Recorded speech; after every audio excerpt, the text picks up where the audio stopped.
น้องมิมบ่น้องมิมไม่น้องอเลอน้องอเลอเนาะเอาน้องมิมมาแล้วตำให้กินเนาะอย่าลืมเกลือเป็นนัวปลาแดกพอให้ตำมาแซ่บเด้อแซ่บต้องแซ่บ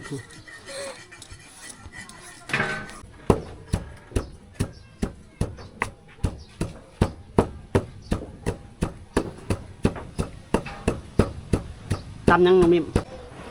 ทุกคนเดี๋ยวเด้อมันเด้อเข้าอะไรแบบมีนี้แถมปลาให้พ่อม นี่กินกับสาว ปลาหน้าสาวพุ่นๆน้องมิมเอิ้น FC มากินข้าวน้ำแน่มาเด้อมากินข้าวน้ำกันน้องอเลอมาเด้อมากินข้าวน้ำกัน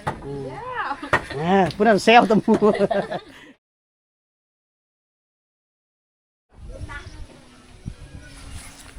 สบายดีท่านผู้ชมทั้งภายในและต่างประเทศเด้อยินดีต้อนรับเข้าสู่ช่องจอยสนบทลาวเส้นเก่าเส้นเคยท่านผู้ชมพอๆกันมื้อนี้กับพี่ได้ท่านผู้ชมมาเมืองน้องเนาะนัดพบกันกับน้องมิมมายามน้องมิมคือเก่ามื้อท่านผู้ชมแต่ว่ายังน้องมิมยังบ่ฮอดเนาะบ่จอยฮอดแล้ว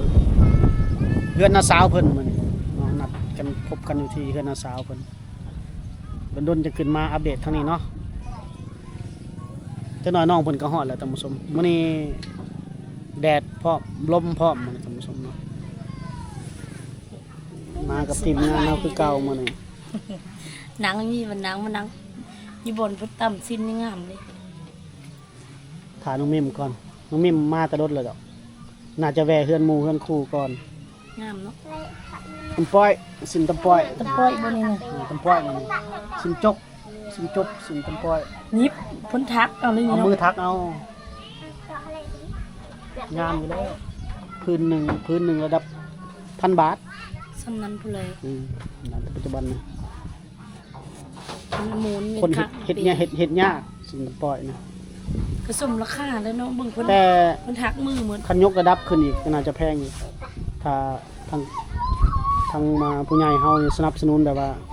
เอาขึ้นไปเป็นงานของอันนั้น1 ตำบล 1 ผลิตภัณฑ์เนี่ยราคามันก็จะสูงขึ้นนี้ทางหน่วยงานเพิ่นขึ้นมาอัปเดตมายกระดับขึ้นนะอันนี้เป็นฝีมือชาวบ้านธรรมดาก็จะประมาณนี้แหละแต่ส่วนนักเพิ่นไม่ได้ขายเด้อเนาะเพิ่นนะเพิ่นเอาเว้นก็บ่ได้ขายแล้วมันบ่ค่อยได้คนได้เฮ็ดแล้วก็บ่คันเฮ็ดก็บ่ค่อยได้ขายหั่นนะเฮ็ดก็ยากเพิ่นสิถ้ามีการตลาดแหละได้ขายอยู่แล้วสิ่งฝุ่นได้นี่นะหายากเกาะฝุ่นเกาะเฮารอทานน้องมิมเพิ่นก็น้องสาวเพิ่นไปใส่เป็นจักไปขุดหยังเฮาก็บ่จักคือกันบ่เข้าใจแล้วว่าไปขุดว่าภาษาเพิ่นเนาะภาษามังกรบ่คือภาษาบลูเด้คือบลูอันทางเมืองเซโปนพอเข้าใจอยู่ดอกรอน้องทานตอนนี้ก็น้องมิมเพิ่นมาแล้วท่านผู้ชมมาฮอดแล้วรอถาน้องเราอยู่กำลัง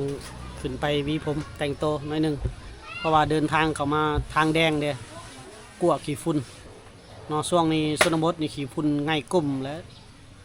บ่มีฝนเด้ทางแดงให้น้องเพิ่นวีผมวีสางก่อนน้อยนึงเฮารอถาอยู่ข้างนอกนี่อันนี้ก็อยู่เฮือนน้าสาวเพิ่นเด้อเฮือนน้าสาวเพิ่นในเมืองนองนี่ล่ะท่านผู้ชม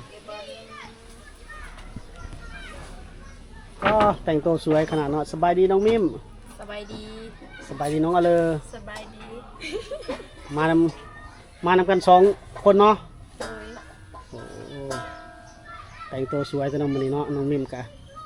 ตอนมาในขี้ฝุ่นเกาะเลยเนาะโดยมาทางใดก็มื้อนี้อ้อมพุ่นบ่โดยคือบ่มาทางนี้ว่าอยากไปทางนั้นกับทางนี้ทางใดง่ายกว่ากันทางนี้ง่ายเอาไปทางยากอีกเจ้ากันเนาะไปซื้อเครื่องโอ้ไปซื้อเครื่องเดินแล้วบ่ได้ไปทางนั้นเลยอยากลองทางโดยอยากลองทางเฮ็ดยังช่วงนี้อยู่เฮือนช่วงลกแล้วบ่มันยังโล800เนาะตอนโล1,100บ่ฮอดโล800อยู่แกงลินบ่ได้บ่โล700โว้แพงกระเต็กบาทแต่ว่าคันให้คนอื่นไปขายให้ละ600โอ้ต้องมีนายนาได้โล700อยู่ทางนอกได้โล800โดยบ้านอ้ายโล1,100บ้านอ้ายตอนมันโล1,100 1,200บ่ขายนั่นแหละบัดนี้มันแห้งลง ถ่าอีกจะน้อยเดือนห้า เป็น4เดือน5แล้วจังลก แล้วสงกรานต์ก่อนแล้วปีใหม่จังลบเด้อมันอาจจะขึ้นมันบ่มีมันคล้ายๆแล้วมันก็หมดแล้วก็ลังเทื่อน้องเอาเลยได้เฮ็ดหยังอยู่เฮือนช่วงนี้ บ่ได้เฮ็ดหยัง บ่ได้เฮ็ดหยังตัวบ่ได้ลกมันลกหยังคือเขาบ่บ่ได้ปลูกมันบ่ แต่ยังบ่ทันได้ลก ไก่แล้วบ่เฮ็ดได้จังลกถ้าลกพร้อมกันบ่กับน้องมิมเอาโลละพันจังลกเนาะหรือว่าเอาโล500บ่ บ่ลกกะยาปีนี้ปีหน้าจังลกปีหน้าจังทอนอดได้บ่ คันบ่มีข้าวกินก็ลกแบบนั้น บ่มีเขาวกินเด้อลกแล้วเนาะ โดย ลกไปขายซื้อเขาวกินเด้อเพิ่นว่าเด้อตายแล้วถ้าแดดร้อนก่อนจังไปบ้านซุมเจ้า ไปบ้านซุมเจ้าแล้วมีหมองไปลินไปเที่ยวบ่พาอ้ายไปเอาไข่หินเด้อ คันไก่นี่ได้ไปคันพ่อค่อยบ่ค้าเวียกก็ได้อยู่ โอ้ให้เราขับเรือออก โดย มันต้องแดดร้อนแน่เนาะ โดย ลมๆไปนี่พอดีพาเรือล่มเนาะ แต่ว่าเดี๋ยวนี้นี่ลมก็แห้งหนาวก็หนาวบ้านค่อย แม่นหนาวแฮงโอ้มันดังไฟควันละกินข้าวแล้วกินข้าวเที่ยงแล้วยังมันยังแล้วเนาะมาจะเพื่อนเนาะออกมากับตีน่ะ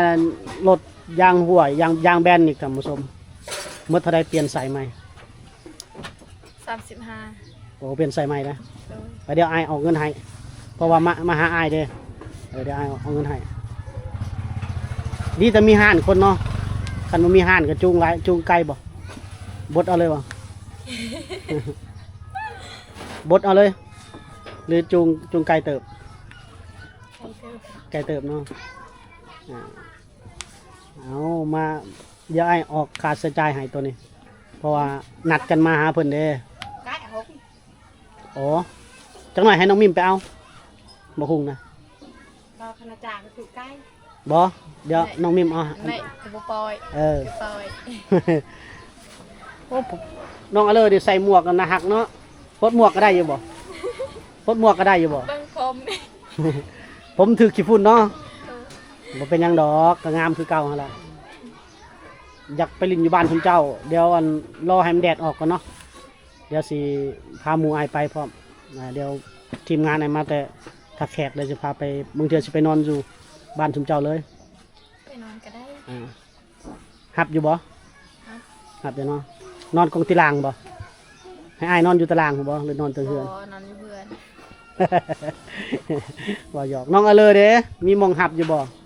มี มีเนาะไปนอนอยู่เฮือนเจ้าได้บ่ ได้ ได้เนาะเนาะเอาเลยนี่งวดก่อนก็บ่ได้มานำงวดก่อนเนาะแม่นบ่บ่ได้มานำเนาะน้องมิมมากับไผก็งวดก่อน มาคนเดียว มาคนเดียวเนาะ โดย เมื่อคนเดียว โดย โอ้เก่งเลยอืม มาเพิ่นมาเวียกเพิ่นได้บ่ดีบ่าวจอยก็ขึ้นมาอีกเนาะอ่ะเว้ายาวยืดแล้วเฮาเตรียมเฮ็ดในแนวอยู่แนวกินได้บัดนี้แหละมาแล้วคุณ หิวข้าว หิวข้าวแล้ว ทีมงานเอาหิวข้าวแล้ว จัดไป ตอนแรกมันสั่นมันเบิ่ง ผู้หนึ่งซอยซีนผู้หนึ่งแปลวมาคุงเนาะมาซอยแบ่งกันเห็ดเด้เนาะ งามเด้อ อืม งามแล้ว ไอ้กองได้ เอ้ามาคุงมันคือแตกน้องมิมมันตกลงมาบ่ โดย โอ้ อยู่สูงเด้ มันอยู่สูงเนาะหุ่นแห้งเลย จะกินอยู่ไหน เขาก็ปิ่นคางใส่คือบ่ปิ่นหนาใส่ไอจอยนะปิ่นหนาพี่ได้บ่FC เพิ่นเฮ็ดหน้าเด้อ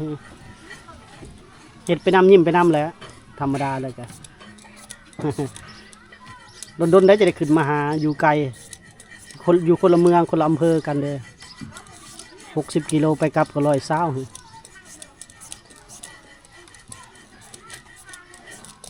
มื้อนี้ไผสิเป็นคนตำน้องมิมบ่น้องมิมหรือน้องอเลอน้องอเลอเนาะเอาน้องมิมมาแล้วตำให้กินเนาะอย่าลืมเกลือเป็นนัวปลาแดกพอ เฮ็ดตำมาแซ่บเด้อ แซ่บต้องแซ่บโอ้วุ่นเนาะนางเอกเฮาพายเข่าครัววุ่นนะวันนี้เลย ไปเข้ามาห่มมันแดด จะได้เพิ่นว่าโอ้ยคอยลกมันกว่านี้ได้เนาะขมังแล้ว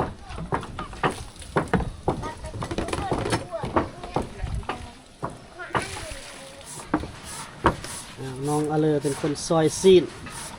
น้องมิมคุณมาหุงเอาเนาะโอ้เป็นเลือกงานแบบนี้นะแต่งตัวงามขนาดน้องมิมมาเนี่ยป๊าดสมกับเป็นนางเอกประจำช่องอยู่สิเนาะ ทำเป็นแมคโครเด้อฮะมันมาช่วย คุ แล้ ณ ว สาวบุไทยเข้ามาแล้ว เขาจะเป็นเซฟเองเนาะ เดี๋ยวสาวบุไทยจะเป็นมือปรุงเองเนาะป้าตัวน้องเอาเลยจริงจังแหงจนบ่ได้เงยหน้า แบบ หมูอันตะเปิดมาเลย น้องเอาเลยเคยเฮ็ดอยู่บ่อยู่เฮือนน่ะโอเคกูว่านะ ก็เราก็เก่งเยอะเราให้ได้ ตอนใหญ่ๆแล้วแต่ตอนน้อย มีอยู่พามีบ่พา น้ำเนี่ยไอ้ยาก ระลำก็มีคุณเชื่ออะไร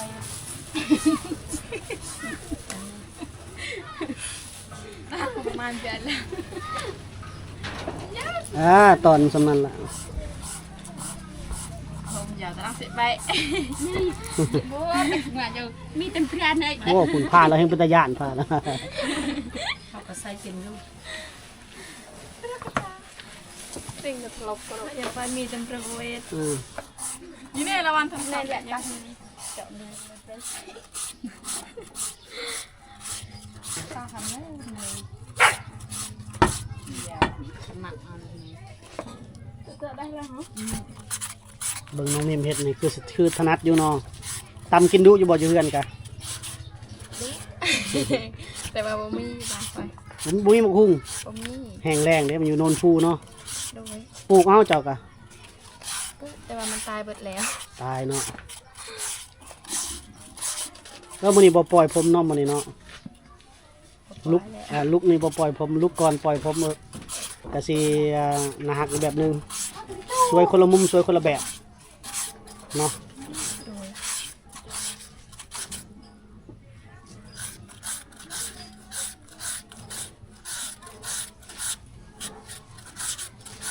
สิได้กินตำบักหุ่งน้องมิมได้มื้อนี้นะมีมือน้องมิมสาวเผามังกร เยอะกลำกึกกระหงกลำกึกกระหงมันพมาดับหนึ่งกระหงมาตะอยู่ตาราง เพราะเว้าแต่ภาษาตัวเองนะบัดนี้เนาะ ภาษาเผามังกรนี่เข้าใจแน่บ่เข้าใจแน่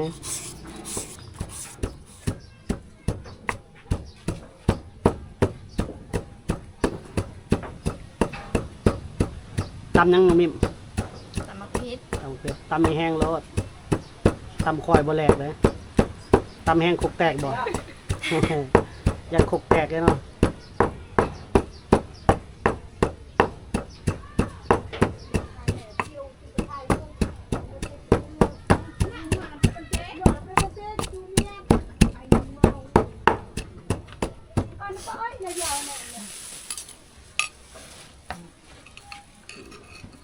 แม่ครัวมือใหม่ เดี๋ยวอีพีต่อๆไปนี่เห็ดกินดุๆนี่เก่งเลยนะนี่แหละเงือไปพ่อแม่บอกโอ้น้องลูกมิมเฮานี่คือเห็ดกินเป็นแท้เนาะ ก็เกิดจังหัวเลยเลยใส่เลย เกลือไปนัว เลย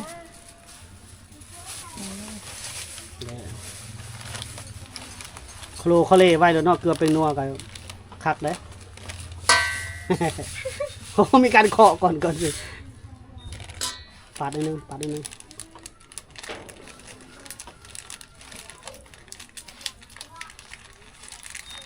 เด้มีดนี่ เจอ จีกเอาเนาะ วิกแปลงนัวยาวนะ ใส่อีกก็ได้เล็กไงบ่พอใส่ลายแซ่บลายได้สุรสเด้อใส่หน่อยแซ่บหน่อย ลุกเข้ากันเลย เกลือเด้ มา เฮ้ยเกลือคือลายแต่หยุด ว่าสาวไทยถึงซอยตกใจหมดเกลืออะไร เลยช่วยหมดเลยเนาะน้องมีกินเดียวเขาไม่ได้กินเลยแต่เฮา มีแต่โรงงานเกลือเลยลงไปในนอนไม่นอจะวุ่นเลยวุ่นในหนึ่งเนาะ จะบังเนี่ยมันจะราก น้องเอาเลยได้ฮอดคันใดแหละอันนั้นเฮาพักกะหล่ำเฮาพอแล้วบ่ บางเสน้ำพอแล้วอันนั้นเว้นกินอันต่ำเสน้ำก็นึง น้องเอาเลยว่า ไอ้เจาะกล้องเนี่ย ไปโคเลย กลับ กว่าเลยมันยังน่ะ มดแดง ฮะ มดแดง หมดแดง โดย เอาจะพาใส่หมดแดง ขึ้นโคก่อน ขึ้นครัวตัวนี้ก่อน โคเลย อ๋อ ไปเลย เป็นแม่ครัวที่สวยที่สุดเนาะกระถุงนี้เอาไว้ยังดี มาละเอาตัวนั้นมาเอาตำให้ค่ะตำให้มัน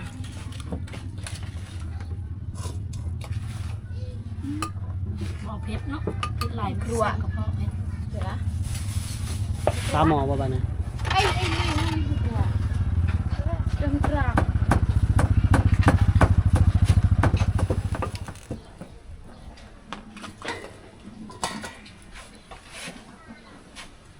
พลังเขาดึงอะไร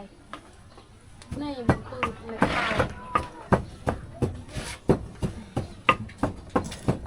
าย ไปเจอแล้ว ควันนี้บริเสธตาเนาะ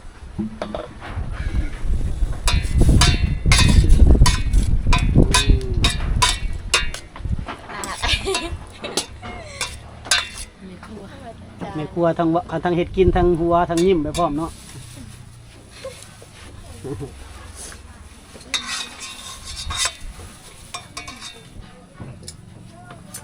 คอยเขาล้นไปหั่นละจ้ะ อันนี้เป็นยูทูบมาเต้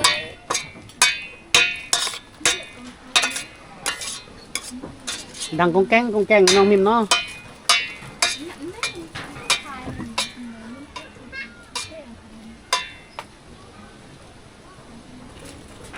ลมแห้งก็เลยมันอู้ถ้าแดดฮ้อนๆนี่เนาะไปลิ้นไสก็ได้บ้านน้องมิมนี่มักแกงบ่มักเซเนาะคนหลายได้อช่วงนี้เนาะคันฮ้อนแดดฮ้อนเนาะอีก4-5 มื้อฮ้อนขึ้นแล้วอีก4-5 มื้อเนาะอย่าอายมายามนี้ คนมีกัน บ่อายอยากให้พาไปกินไข่หินนั่นล่ะอยากกินไข่หินนะไปเอาคือสิ มีคนขับเฮีย แถวๆใกล้ๆนี่บ่มีบ่แถวว่าเฮาไปย่างไปบ่ฮอดบ่ บ่ฮอด ต้องได้ขี่เรือไปไกล โดย โอ้คือสิม่วนเนาะคันไปเนาะ มวนเลยคันแดดห้องนี้ให้ม่วน แดดฮ้อนนะ กระหิดออกแล้ว คือเพื่อน มีแล้วบ่ ตัวจักสิเบิดแล้วตอนนี้ เอ้าว่าสิหมดเลยบัดนี้ เราได้ ออกดุดเลยเนาะ โอ้เว่าเรื่องไข่หินท่านผู้ชมอยากให้ท่านผู้ชมไปสัมผัสเอาไข่หินตามน้ำห้วยน้ำเซเนี่ยท่านผู้ชมเอามากินเลยแบบเอาตำมักพริกเป็นนัวเกลือปลาแดกเลยกินดิบเลยเนาะ โดย อ่า ทำเส้นขีด ตะไคร้หินนะครับตำใส่ขิงอยากให้แล้วก็วิธีการเอาอยากให้ท่านผู้ชมได้เห็นตอนนั้น วิธีของสาวเผ่ามังกรท่านผู้ชมเนาะเดี๋ยวรอถ่าแดดฮ้อนก่อนเดี๋ยวสิไปขี่เรือไปอีกเนาะ โดย ให้พ่อน้องมิมแล้วพาไปว่าเก่งใจได้อพอ เอามีคนขับให้เด็ก มีบ่หมู่ในบ้านนำขับเรือให้มีบ่ บ่มี อืม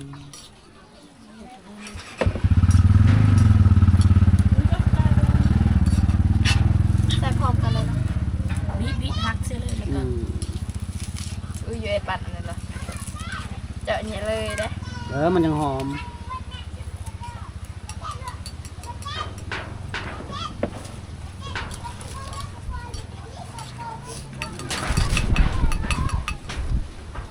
น้องมิมก็เฮ็ดกินอยู่แต่ว่าเวลาบ่าวจอยมาเนี่ยเล่าย่านแบบว่าบ่ถึกปากนะเฮ็ดอาหารแบบว่าปรุงแต่งยันบ่เข้ากับบ่ถึกรสชาติกับลิ้นเฮาเพิ่นว่ากันเฮ็ดกินเองนี่ก็เฮ็ดประจำอยู่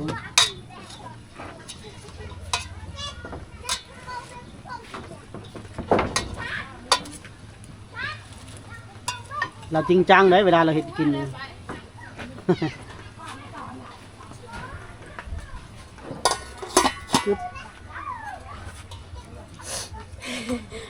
แล้วหานั่นเลย เป็นได้น้องมิมสุกแล้ว สุกแล้ว เอาคักได้ต้มอืม ตอนนี้ก็สีลงมือ ควัน แล้ว ตรวจนะเอาอันนี้ทีมงานเอาอีกน้องเอาเลยคุกเหรอเป็นคนคุก มีแต่เซฟเนาะเซฟสาวๆทั้งหมด เพื่อนคนเป็นเซฟนะอ้าวลุยเลย หมวกนี่บ่ยอมปลดเนาะ หนาวดิ หนาวอยู่เฮือนเฮ็ดกินตำบักหุ่งดูอยู่บ่ล่ะ บ่เคยเฮ็ด บ่เคยเฮ็ดเอาบัดกินเองนี่สาเหตุใดอ๋อน้องมิมบ่ เซฟ น้องอเลอ ที่ได้เป็นเซฟ นี่น้องอเลอนี่ก็คนสวยก้มไหลเงียนหน้าขึ้นดีกว่าน้องอเลอ มันโมดเลยโมดน่ากินหน่อย หมดตักมันก็ยัง เอาแต่น้ำมันนั้นพอแล้วเอาน้ำมันโอ้เป็นตะกินแท้โอ้แซ่บสีสดใสมื้อใดแดดคักๆบ่มีลมเฮาไปนั่งกินข้าวอยู่แกงลีนบ่เฮ็ดกินช่วงนี้เอารถใหญ่ขึ้นมายากช่วงนี้ เพราะว่ารถ เอาอันแถวบ้านน้องๆสุพลกำลังเฮ็ดอันเดียวทำสมกำลังเฮ็ดกังหันไฟฟ้ากังหันลมไฟฟ้า ซิมเลยละซิมมันเป็น สวย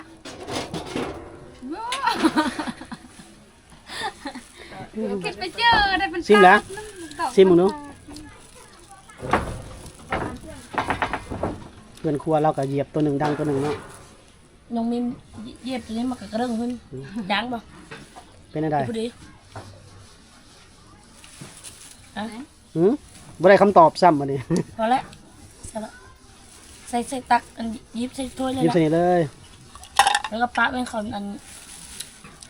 แบ่งเขามีผู้ใดในอยู่เฮือน ไอ้เอามาเนี่ยเอาเบื่อ อืม แรกเรามีอยู่แซ่บ อืมสาวบุไทยนี่เสยเฮ็ดกินเฮ็ดอยู่ได้เรียบร้อยแล้วเพราะว่าผ่านการเปิดห้านค้ามาแล้วเนาะสาวบุไทยเนาะเคยขายกับข้าวเคยขายพวกตำมะฮุงส้มตำบ่ปิ้งอหยังนี่ผ่านมาหมดแล้ว น้าสาวคน น้ำวงน้ำหวานผ่านมาหมดแล้ว ประสบการณ์ในโซกโซนเนาะการค้าขายคุณผู้ชม เดี๋ยวเริ่มมันเริ่ม อืม เข้าแล้วได้เป็น มีแถมปลาให้พร้อม ประเด็น นี่กินกับ นี่ สาว ปลาน้าสาวคน ๆน้องมิม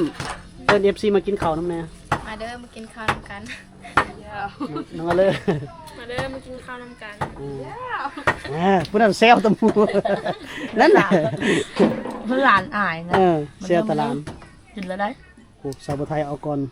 ก่อนแล้วได้ ลงมือเลยเนาะบ่ไหว้เด้อบ่ายโมงแล้ว เดี๋ยวก็พ่อถามหา ขอน้องตักน้ำนะ เอากิน จ้า เนื้อ แซ่บบ่ แซ่บ ยับกินนำกันเด้อ ขอน้อง อยู่ไกลอ่ะเลยหายบ่ได้ยับเข้ามา ถ้าผมไม่อายแล้วเหรอนะ เดี๋ยวสิปั้นน้องอะเลยตื่มอีกให้เป็นนางเอกเบอร์หนึ่งอีกมาน้องเลยเนาะ หาเพื่อนญี่ปุ่นแบบนี้นะ มื้อหน้าไปลินอยู่เพื่อนเจ้าเนาะบ่ แล้วมันแดดกันเนาะ ช่วงนี้อ้ายก็เวียกลายน่ะโดดหันโดดนี่ แล้วมันแดดก็พอไปบ้านเพื่อนคันแบบนี้เนาะยุ่งไม่ได้เนาะสองไทยนะ ปั้นน้องอะเลยปั้นน้องมิมเคียงคู่กันปะหึ ไป เอามาดิบๆเลยบ่ หนังมันดิ คันดีแท้ละเผาก่อนหนังมันนี่ฮะหนังมันเผาก่อนเผานำมาซอยบัดนี้โอ้ได้เรื่องกินสมต่อแล้วทำสมกินข้าวอิ่มแล้วบ่จอยนี่อิ่มแล้ว เสพในน้ำมันคุณน้าสาวคุณรักลี้กินผู้เดียว สาวกินอยู่ด้านหลังพุ่น กินไปเดียวนะสาว น้องอะเลยนี่ขี้อายเนาะกินก็อยากลบๆได้อืม ลูกมาแล้วจ้า กินข้าวกินน้ำแล้วสองสาวเนี่ยยั่วตะกันหัวเลยน้องมิมแซ่บบ่ แซ่บ อิ่มคักแล้วบ่ โดย หรือว่าสิเอาอีกบ่ตำกินอีกบ่ บ่ อิ่มแล้ว น้องอะเลยเด้ อิ่มแล้ว อิ่มแล้วเนาะแซ่บบ่ แซ่บ ตำหุงแซ่บเนาะตำหุงเนาะ แซ่บ บอกว่าเราตำแซ่บได้บ่น้องมิมจนสดพวกตักบวงสดพวกหายบ่ทันถ่ายซ้ำแซ่บมื้อหน้าไปเฮ็ดกินอยู่บ้านของเจ้าอีกมื้อหน้าขอแต่มันแดดร้อนก่อนอยากกินไข่หินนั่นแหละคือว่าแหละคันว่าเป็นไปได้อยากให้พาไปกินไข่หินอยากไปเบิ่งวิธีเอาไข่หินนะ จะได้ ไตรแตรนบ่แตรนเด้อบ่ จะเด้อ ฮะ เด้อ เตรียเด้อ เตรียบ่ เตรียเด้อ เด้ออย่า เตรียเด้อไข่หินแปลว่าไข่หินคันศัพท์ภาษาเมืองไทยก็น่าจะ ก็โอเคก็จวน น่าจะเอิ้นว่า ทั้งอยู่เปิด ชื่อฮอนมาเลยก็แต่ไม่ ตะไคร่น้ำ ตัวแต่เดิน12กิหันเธอเด้อ ตะไคร่น้ำตะไคร่น้ำมันเป็น เฮ็ดน้ ไข่หิน ำไข่หิน อ่า คือเอาเฮ็ดนำบ่ได้ อยากกินอยากไปให้เขาเบิ่งให้เขาหานะอยากให้ท่านผู้ชมได้เห็น กันได้หลายก็แซ่บ โดย ได้ ออกปลาเฮาเพื่อทั้งจวดไปกี่เพื่อทั้ง เอ็ดเจอเอ็ดเจอเอ็ดบ่บ่คู่ เยอะเตื้อเป่าในใจ เป้าเลยบ่คือออก แต่ว่าต้องใส่เหือได้ท่านผู้ชมออกไปไกลพุ่นน่ะ ไก่แล้วก็ใช้เอาหลาย โดย จะเอามาบ้าน บ่เอากินซื้อกินเท่าเฮา กินอะไรเอาแต่ลายก็กิน โดย กินและลายอ๋อ เอามื้อหน้าพุ่นเลยเนาะมื้อใดแดดร้อนกันเนาะกันมีโอกา ลาย ส มันแม่นน้อยเดียวก็เจ้ากินพอกินอันนี้ก็ลายก็เจ้าเมื่อบ้าน โดยโอ้บ่มื้อดอกสิกินอยากให้ท่านผู้ชมได้เห็นนั้นมันวิธีของเขาเจ้าครับเอาล่ะท่านผู้ชมขอจบคลิปไว้สำนี้ก่อนติดตาม EP หน้าเด้อสำหรับ EP นี้สบายดีสาว สบายดี ๆเอาบ๊ายบายอันน่ะ